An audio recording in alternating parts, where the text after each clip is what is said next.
Well, hello my friends, Furtado here.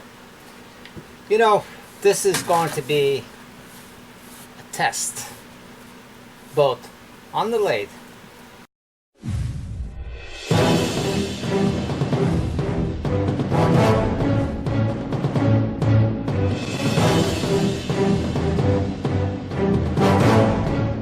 and follow-up. Quite a while back, I got a stump when I got my cherry. I also got a stump of queen palm that I gave a test on the turning while it was green. What I found is that there's a lot of fibers that I just was not able to cut, and I think I would have been able to sand it, but it clogs up quite a bit. This has been in the shed for, I'm going to say 2 months or so, and I decided what better to give the lathe a test than a test that had failed on this. So that's what I got. I got the queen palm back up between centers, and I'm just going to read through this tenon, see what the cuts look like on this area, and see if I can make another. Yes, you're gonna say, oh my god, Al, you're the king of the mushroom style bowl. Well, I like these bowls, and what I wanted to capture on this was really up the grain coming up towards the top, little specks all over the place. So that's why I'm persistent on doing this one. So let's see how the lathe reacts, and how the queen palm cuts up at this time.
Okay, I can tell that this queen palm is not doable as a turning.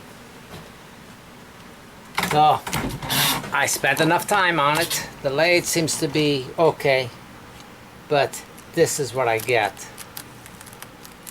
out of the whole piece. The strands just run parallel, and they're really not stuck together. It's like a brush. The cuttings are all little twigs that come up out of it. So queen palm, as much as I wanted to turn it, it's going to the fire pit. Not holding it in here.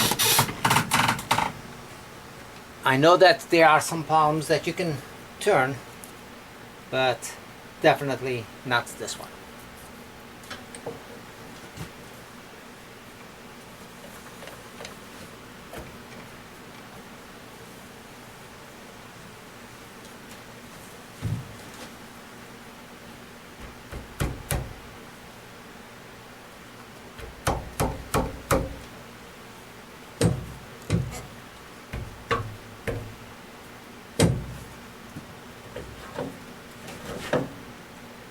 Well, I got this little piece that's calling out my name, and I'm going to make a small box out of this. The spalting looks really nice. It's going to be a two-piece box.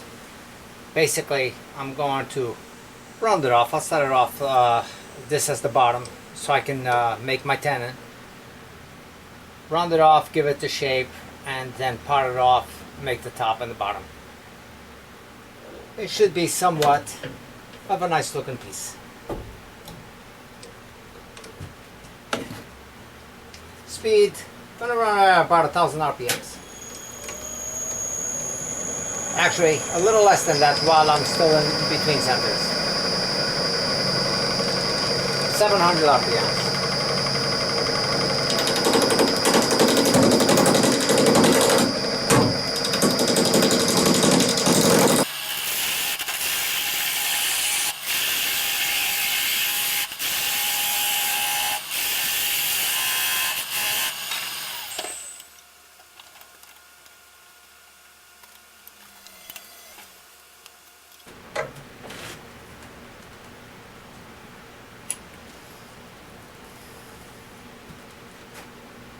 Now I think what I want to do is maybe keep some square edges on this, depending on how close to an actual square I got this.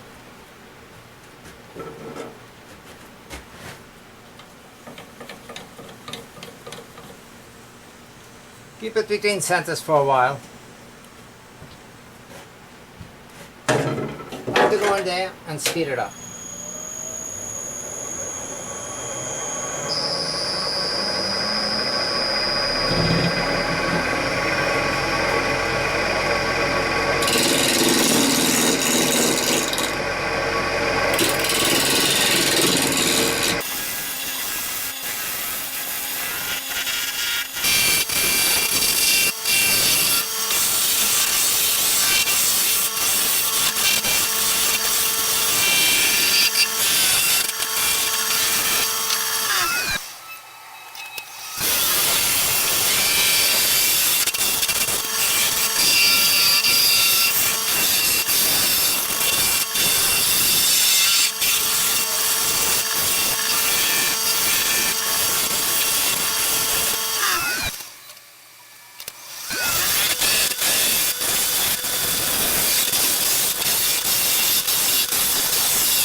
I'm gonna forget this because I got different distances, so different size circles. I'm just gonna go around.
This area here is all sawdust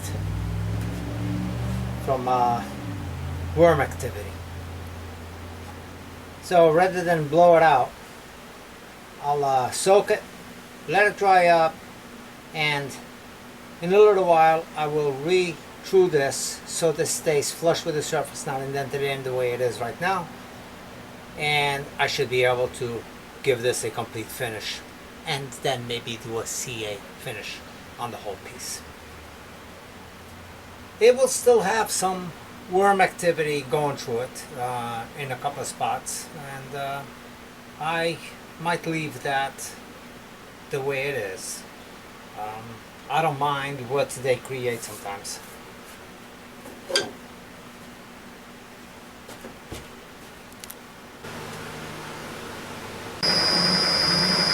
Well, I thought I had been recording this, but actually I was showing the results of using Yorkshire grit on a brand new piece of steel wool, and again it had turned my piece all black.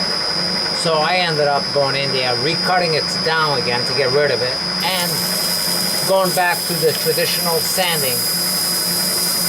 I'm up to 320 on this, and I'm going to apply Yorkshire grit but with a paper towel this time and see if the results are the same.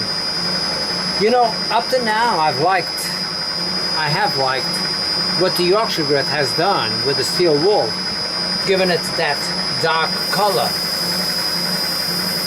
throughout the piece. But on this one, because it has such nice spalting, well, I didn't want to camouflage it. And they really did camouflage it quite a bit. Not a likable finish.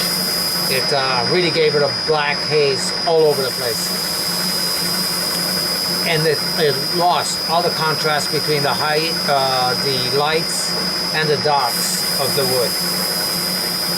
So yeah, it's a nice way of you fading something if you so desire. If you want to get a dark edge without applying any paints, any stains, anything like that, use the Yorkshire grit with the steel wool, and it's going to give you that. But it's not a fully controlled look. But I guess it depends on how long you buff it for.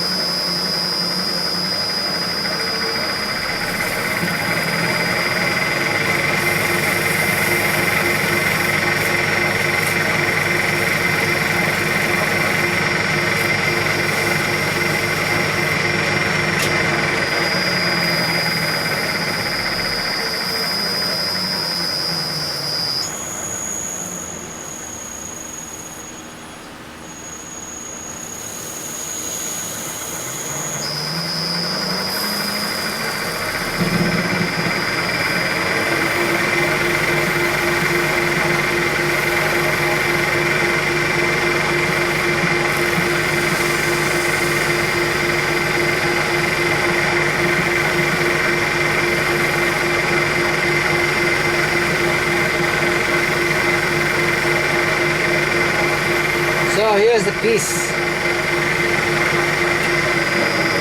Sand it to 320. Apply Yorkshire grit for my final sanding substitution. And it looks slick.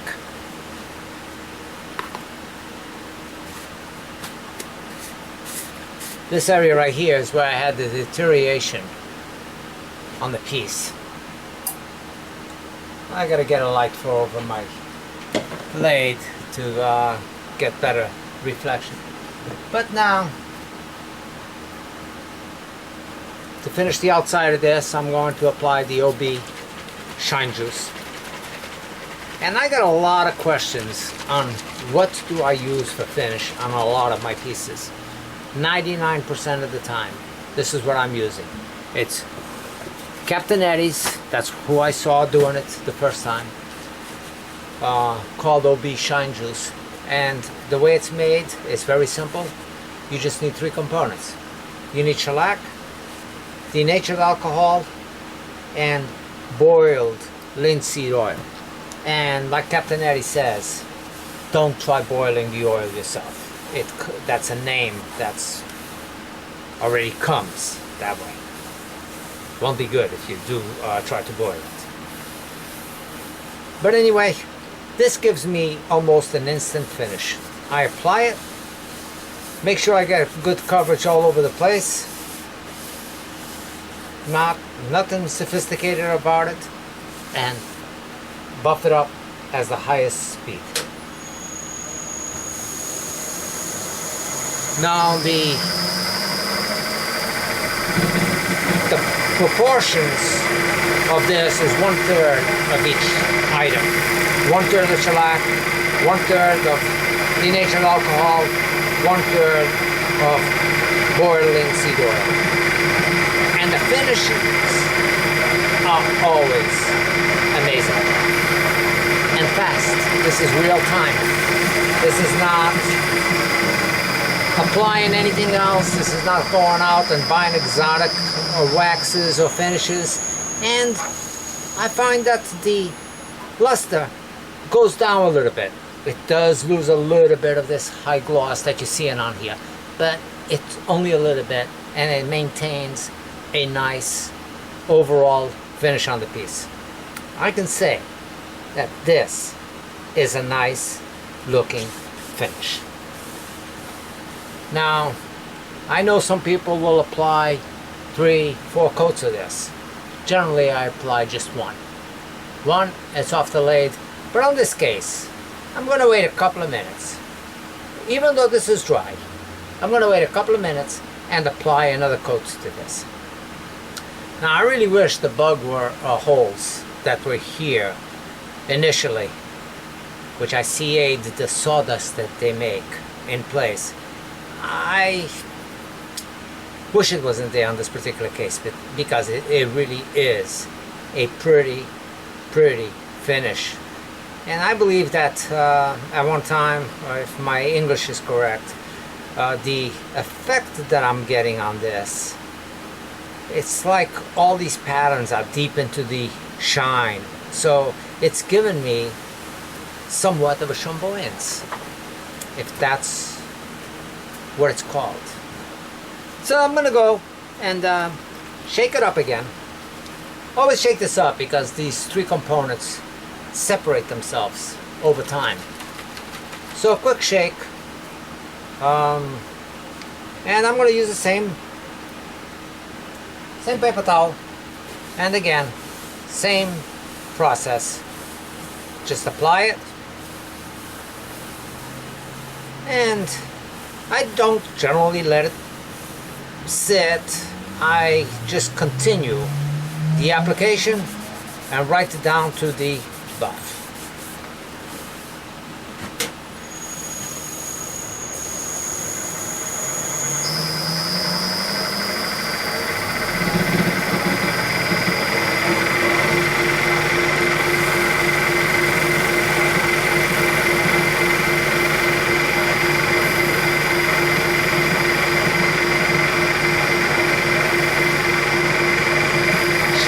Is pretty much instant. The buffing takes me less than a minute. Generally because that's enough time for it to all evaporate and get worked into the wood.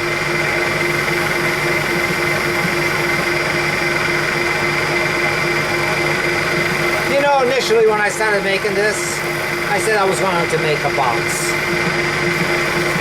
And the size of it should be a box. But you know, I don't think I want to cut this one up as a box and go through that, because I just want to finish this piece up. It's not going to be one of my greatest pieces, but it will be a nice piece if I just make it as a hollow vessel and a small vase with an enclosed top. So that's what I'm going to do. And there's the finish with 2 coats. At the end, when all said and done, I'll go in there and give it 1 more coat, but that will be to the finish of the whole piece inside and out.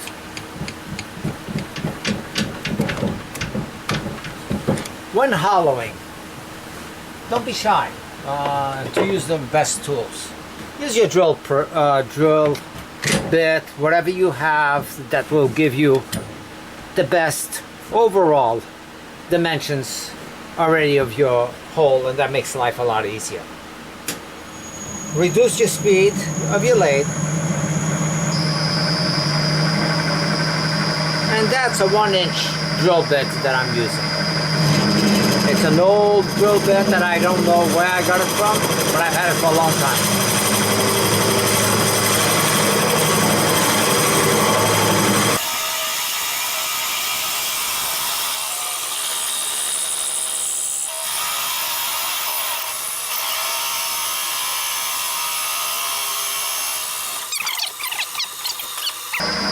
Have the options to do what's in our mind. Don't be stuck with a particular design just because you think that's where you're going to go. Take it as the piece is growing.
A coat of the OB shine juice inside of the vessel or the vase,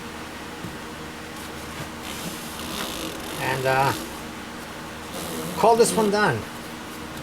Just have to do the bottom, and I'll show you the methods that I use. And sometimes you can say it's luck, or it's just automatic with me on when I'm doing things that I end up with specific sizes. And those specific sizes that I come up with reflect on my feel, on how I look at things, and they always work to my advantage to the remounting of the piece to finish it off. If you don't plan, you're going to need all kind of gadgets for your lathe to make things work, for you to be able to finish it off.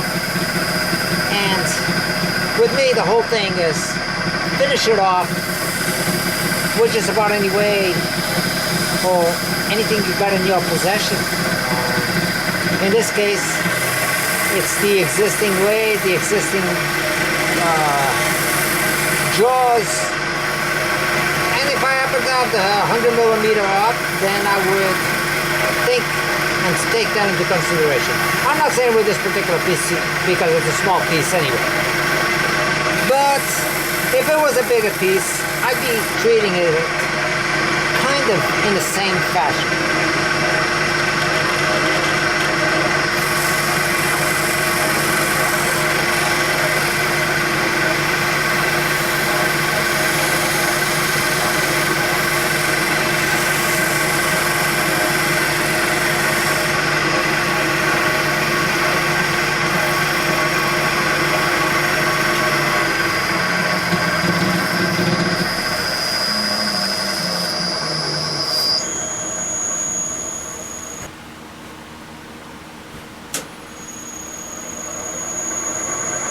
This should increase the RPMs.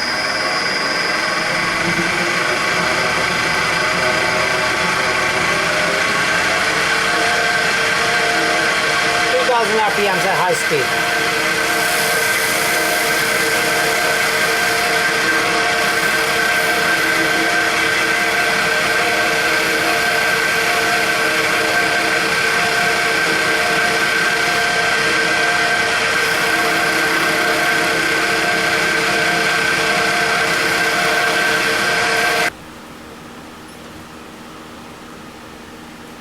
So what do? In this case, fit my jaws right over the mouth on this, hopefully, which it does. Just a little bit of pressure, almost hand tight really.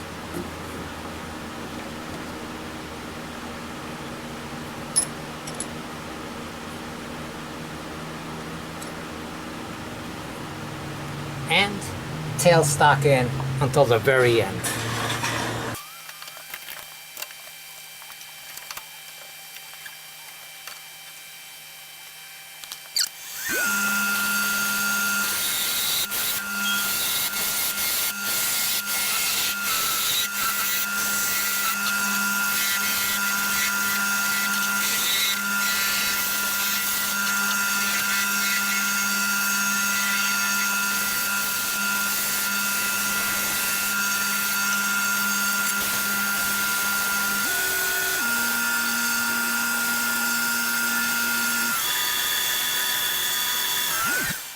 Well, thanks for watching. See you very soon. No doubt about it.